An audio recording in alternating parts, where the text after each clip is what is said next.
Here are the highlights from round 3 of the Lucas Oil Pro Motocross Championship. It's the first ever Built Ford Tough Tennessee National at Muddy Creek Raceway. A huge crowd on hand for the South Sea's first motocross race in over 15 years.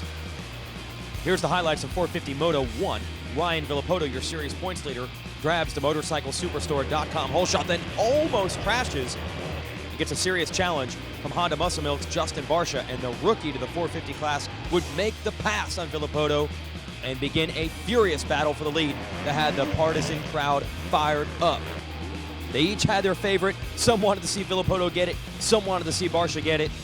It was fun to watch. Trey Kennard at the number 3 spot, Mike Alessi, James Stewart, Ryan Dungey, Ryan Sipes. Great racing early on until Kennard in 3rd goes down. That puts James Stewart in the number 3 spot. Dungey and Alessi pursuing him. Then Dungey would get Stewart for 3rd, but he was way too far back of the Barcia and Villopoto battle to catch them.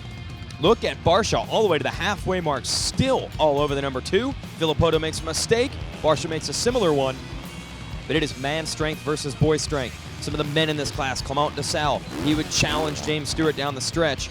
Stewart would hold him off for 4th. Villopoto would take the moto win. He would simply pull away from Barcia. A little bit too much experience, a little bit too much endurance. Barcia is certainly learning, though, by running so many laps alongside a former 450 champ. Moto number 2, Barcia goes to work again, and so does Villopoto. They have another spectacular battle on the first lap, going back and forth. But this would have a different ending because Villopoto would crash in the number 2 spot. There's a battle for 3rd, Trey Kennard and James Stewart. Eventually, Villopoto would recover from his crash. He was in 16th. He would rage through, first getting Stewart. Meanwhile, Barcia and Dungey continue to scrap for the lead. Second half of the race, again, the experienced men of the class able to make moves. Dungey gets around Barcia. Last battle is for 3rd between Kennard and Villopoto, who's into 4th. Last lap, Villopoto's going after him, digging deep, trying to score championship points. Dungey takes the moto win, and with it, the overall with a 3rd and a 1st on the day. Barcia has 2 seconds to take 2nd overall. Kennard holds off Villopoto in a torrid fight all the way down to the finish in the 2nd moto. Dungey's got his first win of the year, and a huge crowd on hand to congratulate him for it. Villopoto would join him on the podium along with Barcia. We'll switch over to the 250 class. Eli Tomac, Ken Roxon are the riders that have won the first 2 rounds, but they do not get good starts in this first moto. MotorcycleSuperstore.com hole shot goes to Justin Bogle, but his teammate in the Geico Honda, Zach Osborne, takes the lead from him. Then Osborne make a mistake. Bogle would have the lead again. Here comes the rookie, Cooper Webb, of the MyPlash Star Yamaha. He and Bogle would go at it for the lead. Roxon would go from 7th to 3rd, early stalking them. Bogle was looking good leading this one until he goes down, leaving Webb at the number 1 spot, and Roxon in 2nd trying to pass him. And what a battle they had. The rookie doing a spectacular job trying to hold off the veteran former champion of the world. Then Osborne has a problem, falling into the thick of this battle. How many riders are in it? Anderson in the 21, Baggett on the number 1. Eli Tomac catches the tail end of this group. Just great racing in the 250 class behind your leader, Roxon, and his teammate, Marvin Musquin, who you don't even see, who is slid into 2nd. This is Baggett and Anderson. And Webb. Baggett makes a mistake. Loses 3rd to Anderson. Has to get Anderson back.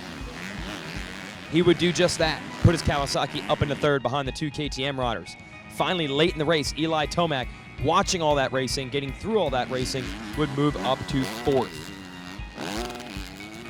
But Ken Roxon, how strong is that? From 7th to 1st, takes his 4th moto win in 5 tries this year. Moving on to moto number 2, Roxon wants a better start this time, but instead it's going to be Tomac who captures the MotorcycleSuperstore.com hole shot award.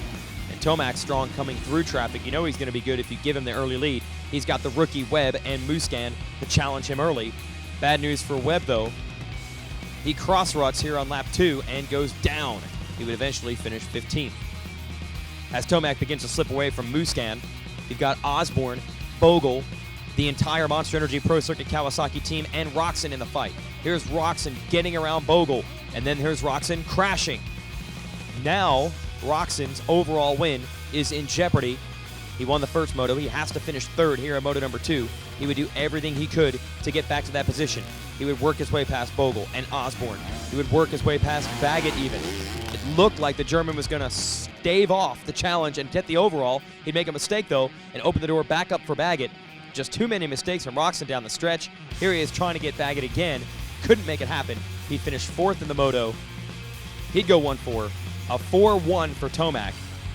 And with 2-2 scores, Marvin Musquin is going to take the overall win. Consistency pays off in Lucas Oil Pro Motocross. We're going to High Point Raceway in Mount Morris, Pennsylvania next weekend. Go to allysports.com for more.